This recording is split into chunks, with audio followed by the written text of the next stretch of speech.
আয়নাঘর গোপন নির্যাতন কেন্দ্রের ভয়াবহ চিত্র উন্মোচন, জানাচ্ছি বিস্তারিত। ঢাকার বুকে আয়নাঘর নামে পরিচিত গোপন নির্যাতন কেন্দ্র, যেখানে নির্যাতনের পরতে পরতে লুকিয়ে আছে নিষ্ঠুরতার চিহ্ন।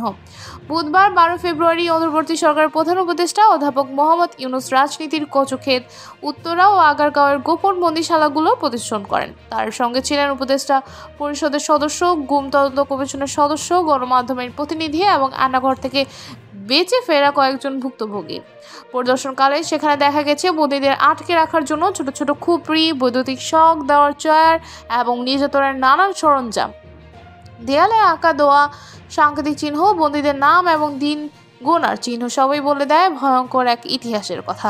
প্রধান উপদেষ্টা বলেন, গত সরকার আওয়ামী লীগ জাহেলিয়ার যুগ প্রতিষ্ঠা করেছে, এটি কি আমাদেরই সমাজ? তিনি জানান, যারা সারা দেশে এমন অসংখ্য গোপন নির্যাতন কেন্দ্র রয়েছে যার সঠিক সংখ্যা এখনো নিরূপণ করা সম্ভব হয়নি।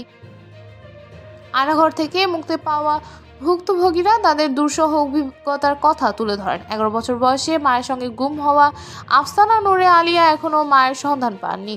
ছাত্র আন্দোলনের সময় আটক নাহিদ ইসলাম ও আসিম মাহমুদ জানালেন কিভাবে তাদের বন্দী রাখা হয়েছিল, কিভাবে মাঝের দেয়াল ভেঙে প্রমাণ মুছে ফেলা হয়েছে। প্রধান উপদেষ্টা জানান, আয়নাঘরের অবশিষ্ট প্রমাণ সংরক্ষণে এটি সিলগালা করা হবে এবং অপরাধীদের বিচারের আওতায় আনার জন্য সরকার কাজ করছে। বাংলাদেশ কি পারবে গুম খুনের এই অধ্যায় পেরিয়ে নতুন সমাজ গড়তে? আপনার মতামত জানান কমেন্টে। এই ছিল সর্বশেষ আপডেট। নতুন নতুন আরও আপডেট পেতে আমাদের সঙ্গেই থাকুন। ধন্যবাদ।